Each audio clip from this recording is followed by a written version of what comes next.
문제적 뉴스를 짚어보고 대안을 제시합니다. 새로 고침 대한민국. 네, 새로 고침의 두 주인공입니다. 노영희 변호사 모셨고요. 어서 오세요. 안녕하십니까. 오창익 인권연대 사무국장 모셨습니다. 어서 오세요. 네, 안녕하세요. 네. 지난주에 저희가 방송을 끝나고 나갈 때 오창익 국장께서 한 말씀 하셨습니다. 뭐라고요? 나도 책 냈나. 왜냐하면 지난주에 저희가 이 노영희 변호사께서 책을 내셨다고 네네. 막 말씀하실 때 옆에서 계속 지켜만 보시다가 그럼 과감하게 끼어들어서 한 말씀 하시지. 끝나고 나니까. 네. 자, 지금부터 30초 드리겠습니다. 네. 맨날 내는 건데요. 아니, 네. 맨날 내는 건 아닌데. 네. 여러분하고 같이 낸 책이고요. 근데 마침 지난주 주제랑 비슷해서 책 제목이 재미있습니다. 인간은 왜 폭력을 행사하는가. 그러니까 지난주 딱 그 주제였잖아요. 네. 그 부분을 제가 쓰진 않았는데. 네. 어떤 평화학 연구자께서 쓰셨는데요. 몇 사람이 같이 낸 책이고요. 네. 제 책 말고 일반적으로 요새 출판 시장이 너무 침체되어 있고요. 아유, 엄청 줄었죠. 책 읽는 문화가 없는데 올해가 책의 해라고도 하는데 예전에 돌아가신 지는 좀 됐지만 함석헌 선생님이 네. 그런 말씀을 하셨는데 생각하는 백성이라야 산다. 생각하기 위해서는 가장 기본이 되는 게 역시 누가 뭐래도 책인 것 같아요. 그게 이제 요즘 버전으로 하면 깨어있는 시민. 그렇죠. 그죠? 네, 깨어있는 시민, 참여하는 시민, 국정을 실질적으로 이끌고 가는 시민들의 힘은 네. 사실 촛불도 중요하지만 책이 중요해서 네. 우리 청취자들부터 네. 어버이날은 같지만 가정의 달을 맞아서 네. 서로 책을 주고받는 선물하는 그런 일을 실천해 주시면 하는 바람이 있습니다. 그냥 아무 책이나? 네. 그 책 말고? 제 책도 참고해 주시면 그 책 제목이 뭐라고 했다고요? 인간은 왜 폭력을 행사하는가라는 제목입니다. 알겠습니다. 노영희 변호사님 어떻게 책 이제 그 서점에 깔렸나요? 내일 나오는데요. 네. 제가 몇 분 이렇게 원하시는 분들 문자 주시면 맞아. 예, 제가 보내드리려고요. 예. 네. 그러면 오늘 그냥 아예 그 얘기를 할까요? 아니면 다음 주에 한번 할까요? 다음 주에 그냥 같이 정리해서 할까요? 그것도, 그러면 그때 우리 오창익 국장님도 어떻게 같이 동참? 선물이요? 쏘는 거요? 네, 그러시죠. 알겠습니다. 여러분. 별로 원하지 않으신 거 아니에요? 아니요. 오창익 국장님이 그 선물 쏘는 거 되게 좋아해요. 그러시구나. 예. 그냥 그렇게 믿고 싶어요. 네. 아무튼 다음 주를 기대를 하시고. 네. 자, 오늘 주제로 좀 넘어가 보겠습니다. 이야기를 좀 해야 될 것 같은데. 자, 진에어라고 미국 시민권자인 조현민 전 전무가 등기 이사를 맡았는데 이게 법률 위반. 그죠? 네네. 외국인은 등기 이사를 맡을 수 없다라고 하는 법률 위반이었다라고 하는 사실이 뒤늦게 밝혀졌고 그래서 지금 국토부가 진에어에 대한 면허 취소 여부를 고민 중이라는 지금 뉴스가 나오고 있습니다. 이러다 보니까 만약에 면허 취소가 되어버리면 더 이상 영업을 할 수가 없는 것이고 회사만 닫아야 되는 것이고 그럼 2,000명 가까이 되는 진에어 직원들은 어떻게 되느냐. 그 사람들은 무슨 죄냐. 또 이런 이야기가 따라 나오고 있는데 이게 지금 짚어야 되는 문제가 한두 가지 문제가 아닌데 좀 하나하나 짚어보죠. 일단 변호사님. 네네. 면허 취소 사유가 되는 건 맞습니까? 이게 2년 전에 항공사업법을 고쳤는데요. 네. 여기 보면은 28조에 부정한 방법으로 면허를 받거나 등록한 경우 네. 면허 등록을 취소하거나 일시 정지시킬 수 있다 이렇게 되어 있거든요. 네네. 근데 이제 이게 시행일이 2017년 12월 26일이란 말이에요. 그러면은 이 에밀리 리인가 존가요? 이분? 네. 예, 이분이 에밀리. 예, 이분이 에밀리. 사실은 2010년부터 2016년까지 등기사였기 때문에 소급 적용이 되나요? 예, 소급을 할 수가 없기 때문에 아마 안 되지 않을까. 그러니까 이제 국토부가 이제 면피성으로 이런 검토하고 있다라고 얘기하는 게 아닌가 싶네요. 그러니까 자기들 일 제대로 아는 거 어떻게 피해 가려고? 그럴 가능성도 좀 있죠. 왜냐하면 가만히 있으면 또 욕을 얻어먹을 테니까 예. 그런 게 아닐까 싶습니다. 예. 그래요? 그러면 면허 취소까지 가지는 않을 것이다. 못 갈 것이다 이렇게 보시는 면허 거예요? 면허 취소를 사실 하려면 행정처분이 되는 건데요. 예. 그런 행정처분은 또 다 이제 비례 원칙도 있는 것이고 또 이쪽에 잘못도 있는 거잖아요. 본인들이 잘못한 게 있잖아요. 관리 감독 못한 거죠. 예, 예. 그런데 그거의 피해는 사실 고스란히 누가 보는 거냐면 직원들이 보는 거고 또 그렇죠. 결국 국민들이 보는 거지 않겠습니까? 그렇죠. 그래서 그런 것들을 함부로 행정처분을 할 수가 없어요. 특히 이제 소급 적용은 사실은 원래 법 적용 자체도 원래 안 되는 걸로 돼 있기 때문에. 예. 오창익 국장도 그렇게 알고 그러니까 파악하고 계세요? 네. 근데 조 씨 일가 문제들의 그 경과를 보면요. 이를테면 내부 비리 고발에 의해서 뭐 탈세를 하고 있다든지 밀수를 하고 있다든지 또는 딸만이 아니라 엄마의 갑질과 폭행 뭐 이런 것들이 계속 쏟아져 나왔잖아요. 네. 이를 둘러싼 국가기관 그것이 관세청이건 국토교통부건 경찰청이건 간에 네. 그야말로 문제 제기 하나 되면 그걸 쫓아가는 방식이고요. 그다음 조현민 씨에 대한 구속영장 신청도 좀 부적절했다. 뭐 한 명은 처벌 의사가 없고 그 나머지 한 명 확인 안 되는 사람도 구속영장을 신청하는 단계에서 이제 처벌 의사가 없다고 밝혔고요. 그래서 네. 영장 청구도 못하는 사실은 국가기관으로서 망신을 당한 거거든요. 네. 또 하나 문제가 된 건 조현민 씨가 굉장히 잘못한 사람이긴 맞지만 네. 아주 단순한 사건인데 그걸 가지고 15시간이나 조사를 했어요. 경찰의 수사력이 그렇게 부족한 건지 저는 국민들의 분노가 크기 때문에 네. 국민들의 눈높이를 맞추는 차원에서 국가기관들이 움직이고 있는 것 같아요. 지금 노 변호사님 말씀해 주시고 지적해 주신 것처럼 네. 법이 개정됐고 면허 취소를 하든지 일부 뭐 영업을 정지하든지 하는 법률적 근거가 있지만 소급 적용이 안 된다는 것을 국토교통부 관료들은 너무나 잘 알 거 아닙니까?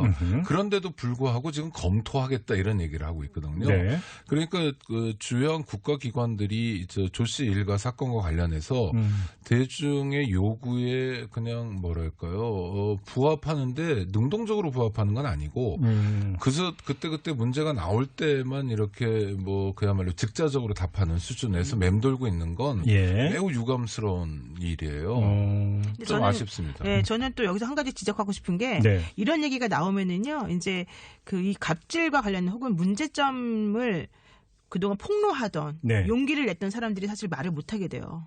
왜요? 왜냐하면 예. 진에어 관련해서도 그렇고 대한항공도 그렇고요. 이제 분위기가 이런 식으로 가다가는 우리 직장까지 잃게 된다. 아, 그렇죠. 그만 좀 하자. 그렇죠. 이런 얘기들이 서로 이제 나오고 있는 중이거든요. 예, 예. 그렇게 되면은 결과적으로는 누가 망하냐, 우리 직장 잃어버리면 너 때문 아니냐, 이제 이런 얘기가 서로 비난을 하는 방식으로 이루어지기 때문에 네. 오히려 이런 식의 그 대증적 치료라고 해야 되나요? 이 국토교통부에서 하는 어설픈 행동 때문에 그 사실은 오히려 문제를 키우기보다는 약간 문제를 해결하기보다는 문제를 좀 더 숨기는 네. 그런 식으로 가는 게 맞는 것 같아요. 지금 그 말씀하시니까 그럼 주제를 좀 더 넓혀보죠. 그러니까 이른바 사주 리스크 내지 총수 일가 리스크가 될 것 그렇죠. 같은데, 네. 근데 이게 꼭 그 대한항공 총수 일가만의 문제가 아니라, 그럼요. 그 전에 어떤 피자 회사 그 사장님부터 시작을 해서 그렇죠. 그러니까 리스크를 오히려 점주나 이런 분들이 고스란히 떠안는 이런 일들이 있었단 말이에요. 그렇습니다. 지금 대한항공도 사실은 진에어가 이제 뭔가 그래서 면허 취소 이야기를 이제 그래서 시작을 한 건데 왜 이것들을 M1 직원들한테 그러면 부담으로 가야 되는 거냐? 근데 또 가만히 생각해보면 그럼 어떻게 해야 되느냐라고 얘기하면 또 거기서 또 딱 막혀오는 부분이 있어요. 그렇지 않습니까? 그렇죠. 그러니까 이게 사실은 이제 해결 방법이라고 하기는 좀 큰 틀에서 보자면 뭐 네. 당연히 이제 앞으로 관리 감독도 잘 해야 되고 뭐 해야 된다 이런 식으로 얘기가 되겠지만 네. 그럼 지금 당장은 어떻게 할 것이냐? 그러면 이제 국민들의 법 감정이라든가 국민들이 이 사건을 바라보는 네. 그런 시각은 어떤 식으로 우리가 이제 뭐 해결해야 될 것이냐 이런 문제에 또 들어가게 되면 사실은 딱 당장 또 답이 딱 안 나올 수 바로 있거든요. 그 점인데요. 바로 이거에 대한 우리 애청자 여러분들 한번 의견을 구해보겠습니다. 안녕하세요. 오창익입니다. 인권연대는 정부나 기업의 지원을 사양하고 오로지 시민의 참여로만 운영하는 100% 순도의 민간 인권단체입니다. 1999년 창립 이래 한눈 팔지 않고 오로지 인권운동에만 매진해왔습니다. 인권연대 회원으로 참여해주세요. 인권연대 회원이 늘어나면 그만큼 인권연대의 활동도 풍부해지고 활발해집니다. 인권연대 회원가입은 인권연대 홈페이지를 참고해주세요. 감사합니다. 야, 사주 리스크를 왜 M1 직원이나 점주가 떠안아야 되는가? 이건 아니지 않습니까? 당연히 아닙니다. 아닌데 네. 근데 문제는 현실은 그렇게 작동이 되고 있습니다. 이거에 대해서 뭐 그 문제의식을 공유하는 것은 뭐 더 이야기할 필요가 없을 것 같고 뭐 그 방법이 없을까요? 이것들을 이렇게 이런 그 상황이 연출되지 않는 방법이 없는지 이게 정말로 궁금한데요. 그 리스크를 내가 떠안은 어떤 경험이 있으시면 좀 문자로 보내주시고요. 또 좋은 대안이 있으면 문자로 좀 참여해 주시기 부탁을 드리겠습니다. 50원의 유료 문자인데요. 우물정 0951, 우물정 0951로 보내주시기 부탁드리겠습니다. 그럼 제가 먼저 한번 이렇게 질문을 드려볼게요. 왜 그러냐면 국민적 입장에서 분노감이 치미는 거잖아요. 근데 지금의 대한민국의 사법 체계에서는 솜방망이다 보니까 솜방망이다 보니까 오히려 이 분노 표출이 불똥이 다른 데로 튀는. 다시 말해서 처벌을 강화하는 게 한 방법이 되지 않을까라는 생각을 하는데 오창국 국장님 어떻게 생각하세요? 처벌도 강화해야 되고요. 예. 이게 조 씨 일가의 일탈이나 갑질에 대해서 뭐 경찰이 됐든 검찰이 됐든 수사기관이 뭐 네. 기획 수사를 하고 상당 기간 준비해서 수사를 하는 게 아니라 앞서 말씀드린 것처럼 그때그때 문제 제기가 될 때마다 뭐 달려드는 방식이거든요. 네. 그래서 이건 뭐 바람직하지 않고요. 국가의 힘은 뭐 일개 재벌 기업에 비할 바가 아닙니다. 네. 수단도 많이 가지고 있고요. 그래서 한국 사회가 어떻게 하면 좀 더 공정한 사회로 갈 수 있는지, 예. 갑질을 어떻게 하면 근절시킬 수 있는지에 대해서 범정부적인 고민을 전 함께 해야 된다고 생각해요. 왜 이런 문제는 국무회의에서 논의해야 될 사안이 아닌가라고 묻고 싶기도 합니다. 네. 그래서 대한항공만의 문제는 아니지만 전반적인 재벌 갑질을 근절할 수 있는 방법, 공정거래위원회도 있고요. 네. 금융위원회, 금융감독원, 또 검찰, 뭐 여러 정말 쓸만한 정부기구들이 있습니다. 네. 이런 기구들이 함께 나서서 계획을 잡고요. 하나의 일탈에 대해서 쫓아다니다가 뭐 이것도 검토한다, 저것도 검토한다 하다가 허탈하고 네. 또 대한항공이나 진해연 노동자들 입장에서는 고용 불안에 시달려야 되는 이런 방식이 아닌 근원적인 처방을 정부가 제시해야 된다고 생각하고요. 네. 그리고 일정 시점에서 이를테면 오늘이 문재인 대통령 취임 1주년 기념하는 날 아닙니까? 5월 10일, 기념이라기보다도 1주년 된 날인데 네. 이를테면 뭐 내 임기 동안에 이런 식의 갑질은 없다라고 예고를 하고 재벌 2세, 3세, 4세들도 좀 조심해라. 정말 이제는 전혀 다른 세상이다. 촛불 이후에 근데 대통령이 국정 책임자로서 그런 걸 언급하고 네. 가용한 자원을 총동원해서 갑질을 근절해 나갈 거다. 뭐 이런 식으로 우리 사회가 확실히 바뀌었다는 걸 범정부 차원에서 보여줄 필요가 있다고 봅니다. 근데 그 문재인 정부 들어서 김상조 공정거래위원회가 출범을 하면서 제일 먼저 건드린 게 바로 그 갑질 아니었습니까? 뭘 건드렸는지 약간 그러니까 용두삼이다 이렇게 보시면 아니 지금 뭐 진행은 되는 것 같은데 확실하게 손에 잡히는 무언가는 없어서요. 네. 좀 아쉬운 대목이 있습니다. 문재인 정부가 지난 1년 동안 대체로 긍정적 평가가 많죠. 지지율도 뭐 역대급으로 제일 높은데 네. 그러나 교육이라든지 네. 일자리 또 뭐 이런 뭐 갑질 문제라든지 공정사회 문제에서는 그렇게 크게 빛나는 성과는 없었다라는 지적들이 많고 네. 그것이 일부의 지적이 아니라 뭐 여론조사 등을 통해서 드러나는 국민적 지적인 것 같은데 네. 이 문제에 대해서는 정부에서 좀 유심히 살펴봐야 된다고 생각합니다. 노영희 변호사님은요? 저는 오너리스크 관련해서는 그 사실은 형사적인 처벌도 처벌이지만 돈으로 배상하게끔 엄청난 징벌적 손해배상 같은 것들을 사실은 그 법으로 만들어서 네. 그분들이 이걸 해결할 수 있게끔 하는 것이 저는 필요하다라고 보는데요. 네네. 그러니까 예를 들면 예전에 이제 프랜차이즈 그 가맹점 관련해가지고 이제 오너리스크가 발생했었을 때 네. 그것으로 인해서 뭐 피자 가게도 있고 치킨집도 그랬고 다 이제 가맹점주들이 사실은 거의 다 손해를 많이 봤단 말이에요. 그렇죠. 그런데 그분들이 그러면 그 손해 본 것에 대해서 손해배상을 어떻게 받을 수 있을 것인가 이런 문제가 나오니까 그거는 법률적으로 미비해서 제대로 안 된다라는 얘기가 나왔었어요. 네네네. 근데 그런 것들을 그때 당시에 그런 법으로 만들자라고 해놓고는 아직까지 국회가 또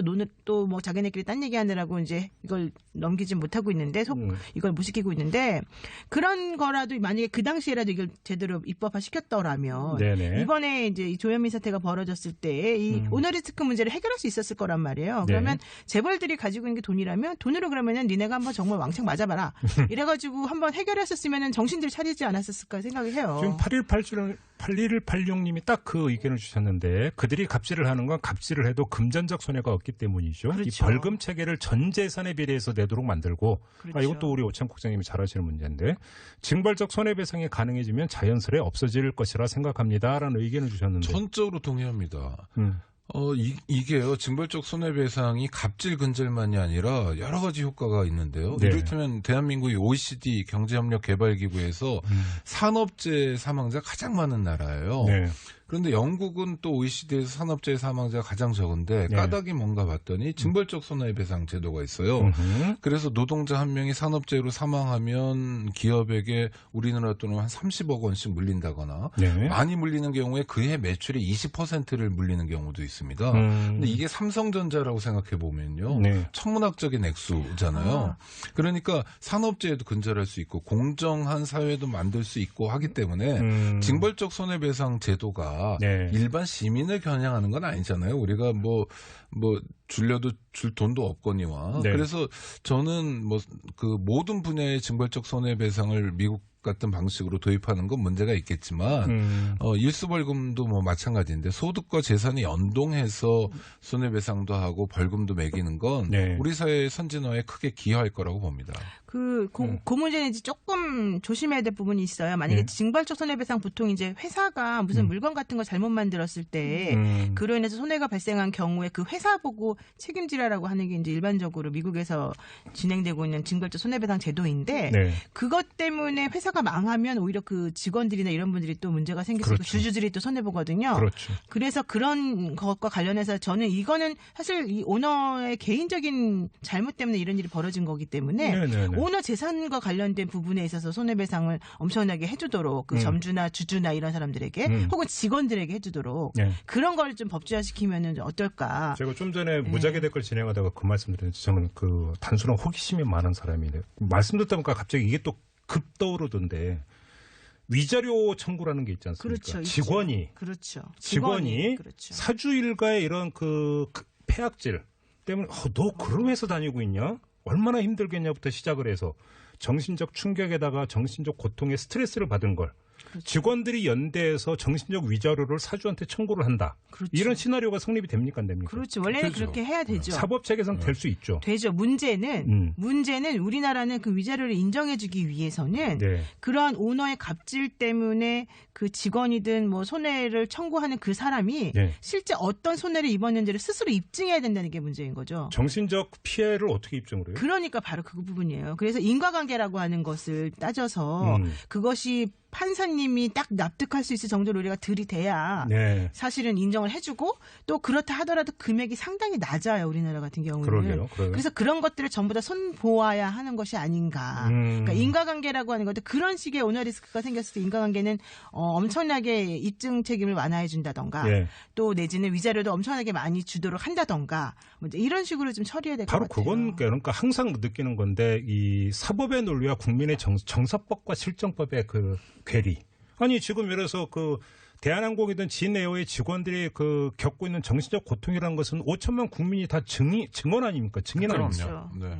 꼭 입증해야 됩니까? 아니 예를 들어서 그 직원 노동자들이 네. 뭐 자녀를 키우고 있다면 네. 뉴스 보다가 엄마도 회사 가서 저런 일 당해 뭐 이런 질문 앞에 그러니까요. 또는 뭐 어르신들이 그런 거 물으시고 그럴 거 아니에요. 그러니까 그 엄청난 스트레스거든요. 내가 뭐 저런 취급받으려고 직장 다니는 것도 아니고 네네네. 또 대한항공 진에어는 굉장히 전문 기술을 가지신 분들이 노동자로 일하는 경우도 많잖아요. 조종사나 정비나 나름대로 프라이드도 강하고 네. 또 제공하는 서비스도 전문적인데 그런데도 이런 취급을 받는다는 것 자체가 엄청난 손해이고 그 무의미하고 불필요한 고통을 받는 거거든요. 그래서 노 변호사님 말씀하신 것처럼 지금 체계에서는 뭐 그런 스트레스 때문에 직장에서 어떤 분이 아주 극단적인 선택을 했다거나 네. 그게 아니었으면 이런 선택이 없다거나 이런 게 입증돼야만 손해를 가름하는데 좀 더 넓게 잡고요. 좀 더 그런 면에서는 우리 법원이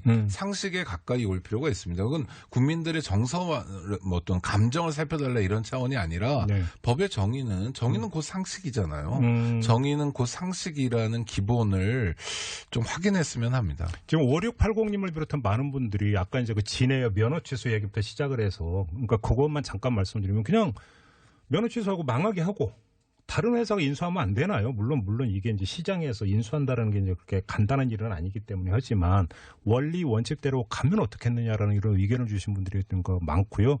8200님은 죄를 지었다면 지은 사람이 처벌받는 시스템을 만들어야지. 그게 안 만들어져 있으면 이러이러하게 만들어가겠다고 말씀들을 나누어야 할 것 같아요라고. 지금 우리가 그 얘기를 나누고 있는 거죠. 사실은. 그렇죠. 네. 그러니까 아까도 제가 잠깐 말씀을 드렸다시피 이게 처벌이 미약하다 보니까 국민들의 분노가 커지고 그 분노가 결국은 또 엉뚱한 데에 어떤 영향을 미치는 부분들 바로 이것을 지금 이야기를 하고 있는 것 같습니다. 처벌을 네, 맞습니다. 그리고 저는 경영권 박탈은 무조건 시켜야 된다. 네, 오너리스크를 야기한 경영자들은 자격이 없다. 네. 그런 말씀 꼭 드리고 싶어요. 그러니까요. 그 3050님도 미국이나 선진국은 탈세하면 요번에 그 조양호 일가에 또 탈세 의혹도 나왔는데 그렇죠. 탈세하면 지위고와 신분을 따지지 않고 체포하고 구속하고 철저히 수사합니다. 우리나라는 어떤 잘못을 해도 휠체어 타고 무릎 담요하고 마스크만 착용하고 나오면 불구속 봐주고 벌금도 싸고 바로 다 이 얘기죠. 그러니까 지난번에 평창올림픽 앞두고 성화봉송할 때는 일가가 다 뛰어다니던데. 저도 영상 TV로 봤어요. 네, 혹시 소환될 때는 갑자기 편찮지 않을까 이런 걱정이 드네요. 참 세상에. 네. 알겠습니다. 그러니까 이게 왜 애먼 사람한테 불똥이 튀느냐 간단한 얘기는 그렇죠, 이거잖아요. 이건 안 되는 거잖아요. 그렇죠. 그러니까 그래서 이제 지금 그러니까 이야기를 좀 나누고 있는데요. 그리고 저는 조 씨 일가의 태도도요.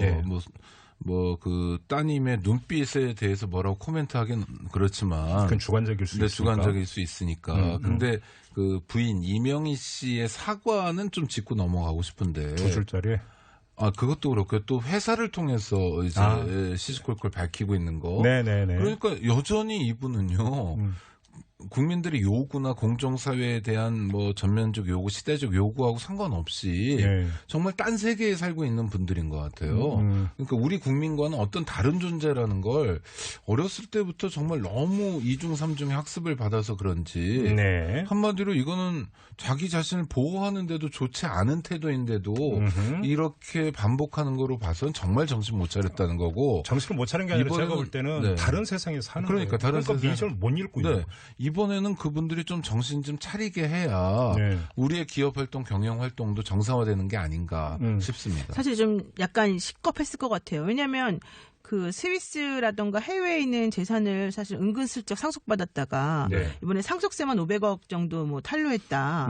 이 얘기 지금 나오고 있는데요. 물론 더 한심한 거는 그걸 이미 몇 년 전에 작년인가 재작년에 포착해놓고도 제대로 검찰에 고발 안 했었던 게 문제였죠. 어쨌든 간에 그것도 지금 벌써 이제 걸리면 500억이라고 한 돈이 큰 돈인데 조양호 회장 같은 경우는 사실은 1991년도인가요? 이미 한번 그 600몇 억 정도 되는 돈을 탈세했다는 것 때문에 지금 실형을 산 적이 있었거든요. 그러니까 그런 것들을 생각해 본다면 아마 깜짝 놀랐을 거고 또 이번에 진에어도 뭐 면허 취소까지 얘기되고 있는 거고 이런 식으로 강력하게 뭔가를 얘기를 하면 사실은 그분들 입장에서는 사실은 이거 이제 큰일 날 수 있겠다라는 생각이 좀 하지 않을까 싶긴 그러니까 합니다. 지금 변호사님이 잠깐 말씀하셨지만 예를 들어서 국토부 그 외국인이 등기사 맡고 있는 거 몰랐다라고 하는 것도 한심하고 몇 년 동안 밀수했는데 관세청 손 놓고 있었고. 탈세 의혹이 있는데 몇 년 전에 발견하고도 손 놓고 있었고 결국 이 이야기는 그 한 단으로 연결이 되는 거 아닙니까? 이것도 정경유착의 한 유행 아닙니까 사실은? 정경유착 칼피아들도 있고 그렇죠. 이거는 사실은 그러니까 대한항공 일가만의 문제가 아니에요. 그러니까 당국이 제대로 칼을 휘두르면 사실은 우리가 지금 여기서 이야기하고 있는 상당 부분은 쓸데없는 이야기가 될 수도 있는 거죠. 대한항공은 억울할 수도 있습니다. 우리보다 더한 데도 있는데. 아니 그렇잖아요. 기업 규모나 뭐 상속받은 거나 그런 것도 있고 저는 진짜 억울할까요? 나 그렇게 억울할 것 같지 않은데. 저는 좀 불쾌한 건 이런 거예요. 대한항공이잖아요. 그래서 그 이름 바꿔야 되는 거 아니냐, 가져와야 되는 거 아니냐라는 국민적 분노도 있는데 대한항공에서 그 3세 애가 미국 시민이 된 건 딱 하나 아닙니까? 하와이에서 태어났다는 거 원정 출산의 결과인데 아직까지도 미국인으로 시민권자로 있고 그러니까 전혀 누구든 의식하지 않았다는 거예요. 국적기 대표적인 대한항공 그야말로 말 그대로 대한항공 오너가 벌였던 짓들을 생각하면 정말 놀랍습니다. 근데 좀 마지막으로 좀 그래도 그 희망의 단서는 좀 봐야 되지 않을까 싶어서 그 유심히 좀 봐야 된다고 보는 게 그 대한항공의 직원들이 벤데타 마스크를 쓰고 지난주에 1차 그 촛불 시위했고 이번 주에 2차 한다는 것 아니겠습니까? 근데 이것이 이제 일상적인 노조 활동이 아니라 직원들이 단톡방을 열어서 직원들이 그러니까 자발적 연대를 통해서 저항을 하는 거잖아요. 그렇죠. 사실 이런 경우는 그렇게 흔한 장면이 아니거든요. 이것이 중요한 하나의 전환점이 될 수도 있지 않을까라는 생각을 하는데. 저는 매우 중요하다고 보고요. 지금 좀 전에 나온 소식 중에 하나가 이제 삼성이 원래 그 노조 활동을 방해했다라고 하는 것 때문에 사실은 삼성전자에 지금 조사를 하고 있었거든요. 네. 그러다가 이번에 그 4명한테 구속영장이 이제 청구가 됐단 말이에요. 그렇죠. 그 얘기는 무슨 얘기냐면은 노조 활동, 건전한 노조 활동을 방해하면 안 된다는 메시지잖아요. 네. 그러면은 이 대한항공 측에서도 얘기하고 있는 게 직원들이 얘기하는 게요. 그 사측 노조가 있고 또 네네. 그다음에 그 근로자 측 노조가 있는데 대부분의 경우에는 사측의 그러니까 어용 노조라고 그래서 생각하는 그런 분들의 활동이 너무 컸다는 거거든요. 네. 그래서 이번 기회를 계기로 해서 오히려 이 근로자들이 건전하게 비판하고 본인들의 권리를 행사할 수 있는 노조 활동을 좀 더 활성화시키는 그런 계기로 또 삼는 것도 중요할 것 같아요. 저는 그래서 아직 그 경영 쪽 사주 일가나 경영 쪽이 정신 못 차리고 있다고 보는 게 지금 노무 담당 뭐 임원 직원들이 나와서 네. 쭉 체증은 되잖아요. 그러니까. 정신 못 차리고 있는 거잖아요. 지금. 정신 못 차리고 겁도 없는 겁니다. 그러니까 그 불법 아니에요, 사실. 네, 실제로요. 그 대한항공의 조종사 노조 같은 경우에는 자주 노조예요. 그런데 그날 집회에도 나오셨던 것 같은데 하효열 기장이라고 노조 활동하다가 해고당해가지고 그렇죠. 지금 20년째 복직 못하고 있습니다. 네. 어김없는 사실이고요. 그러니까 이런 식으로 여태까지 버텨왔다는 거예요. 힘이 쓰니까, 돈이 쓰니까, 아버지한테 좋은 기업 물려받았으니까. 그런데 대한민국 주권을 가진 주권자들이 이젠 용납 못하겠다는 거고요. 그렇죠. 그건 이번 주말 집회를 통해서 또 확인될 거고 지난번 주말 집회의 참석 인원이 언론의 예상보다는 상당히 많이 100명 나왔어요. 신청했다 500명이었죠. 네, 그러니까 앞으로도 그렇게 될 겁니다. 7581님이 이런 문자를 주셨습니다. 문제 제기하는 노동자를 이 회사를 망하게 하는 세력으로 규정해서 노노 갈등으로 몰고 가는 상황입니다라고 하는 정말 중요한 해주셨습니다. 지적입니다. 5920님은 갑한테는 손방망이, 을병정에게는 불방망이. 에휴라고 보내주셨는데 이거부터 바로 잡아야 된다는 뜻이 되겠죠.